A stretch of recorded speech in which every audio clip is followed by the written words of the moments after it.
What drew you to this project? So many things.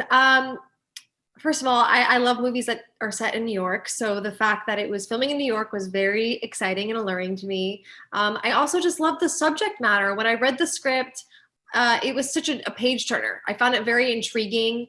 I love that it was this adult relationship drama that explores infidelity and trust, ultimately, I guess. Were there any particular scenes that shocked you when you read the script? Particular scenes that shocked me. Yeah, I think that there are a few. I think the thing I love about this movie is that you think that it's going one direction and then you get all this new information that you didn't see coming at all. So with my character, I think you're just gonna like, oh, and then when Kat's character makes her choice in the movie, you're like, oh, there's lots of twists and turns. It's like a little bit of a roller coaster. The end of the film really leaves it up to the viewer to decide how everything goes. They flash forward to a possible happy ending, but it kind of teases it happens, but it ultimately is up to the viewer. In your opinion, how do you think it ends? Do you think they get their happy ending? I think that they do get their happy ending. Yeah, I would love that for them. And, I think that there are two people that made mistakes. And I think I would love to see them be together in the end and have that really sweet, romantic, happy ending. But I'm just such a sucker for like a good happy ending, and I'm a romantic at heart. So do you think that despite everything Brooke and Owen went through, do you think that it actually made them stronger in the long run? That's a great question.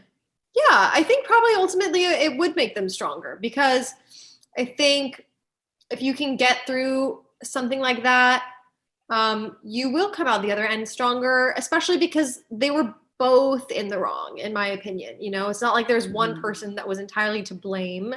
I obviously don't want to give too much away, but I think going through like something like that will make you stronger, and it'll also like open up communication more. And I think going forward that they would hopefully have better communication, and I think that their trust would be stronger than ever if you can make it through that. I think you can make it through anything. What would you say is the overall message of the film? I would say don't hire a decoy. They cannot be trusted. And what else would I say? The overall message of the film? I don't know. I mean, I think without trust, you don't really have anything in a relationship. And what I'm really curious to see is the conversations that people have after watching this movie. Like, I want to hear who people think is right or wrong in this scenario. I think it's going to open up a lot of conversations about infidelity and about cheating. And cheating isn't always just like a physical thing. You can like emotionally cheat on someone, that can be considered cheating as well. So I think there's a lot of interesting conversations and a lot of interesting things to take away from this movie. What does trust in a relationship mean to you? You can trust you can tell them your secrets and trust that they have your back no matter what, and that they won't tell anyone. You can trust that they'll be faithful to you.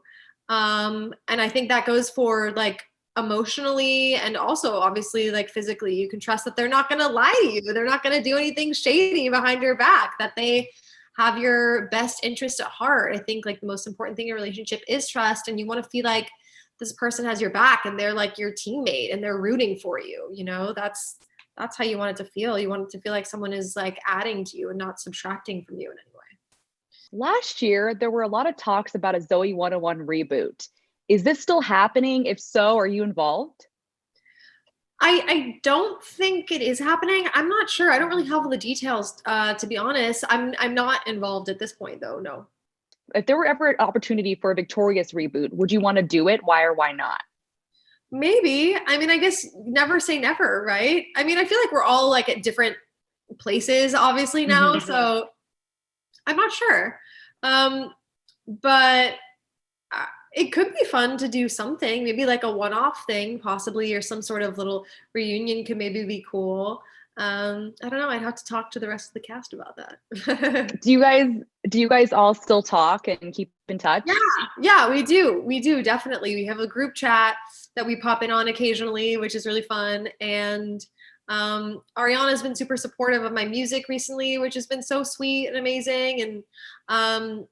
And yeah, we definitely all hear from each other here and there, which is great. I love them all. We went through so much together. It was like such an exciting time in our lives, and we will forever be like such an important, memorable part of each other's lives, because it was just such an insane experience and such a cool time in our lives. I don't know if you knew this, but Ariana Grande actually made a playlist for Apple Music for International Women's Day. I did know. She put my song Treat Myself on her playlist, which was so sweet. She actually texted me before she did it, and was just That's like amazing. so complimentary about stuff. And it was so sweet. And that's what it's all about. It's like women supporting women. And I'm always happy to support her as well, obviously, and all the other talented women that are out there. Like, this is what it's all about. We need to be uplifting each other. We need to have each other's backs, because, you know, the media and the trolls online love to pit women against each other. And it's just like, no, we don't need that. We don't want it. Like, no. Last year you had your single Treat Myself. Do you have plans to continue to release more music soon? I do. So after I released Treat Myself and dropped that video, I released a second single. It's called Stay. I dropped that around Valentine's Day. It's one of my favorite songs that I've done. It's just like has this old school, feel good, like lusty vibe. And I'm very proud of it. I also dropped the music video, which you can check out on YouTube. But yeah, I have a few other songs that I'm excited to get out there as well. So I don't have an exact date, but it's coming soon. And they're very, very cool. I'm excited. I'm proud of them.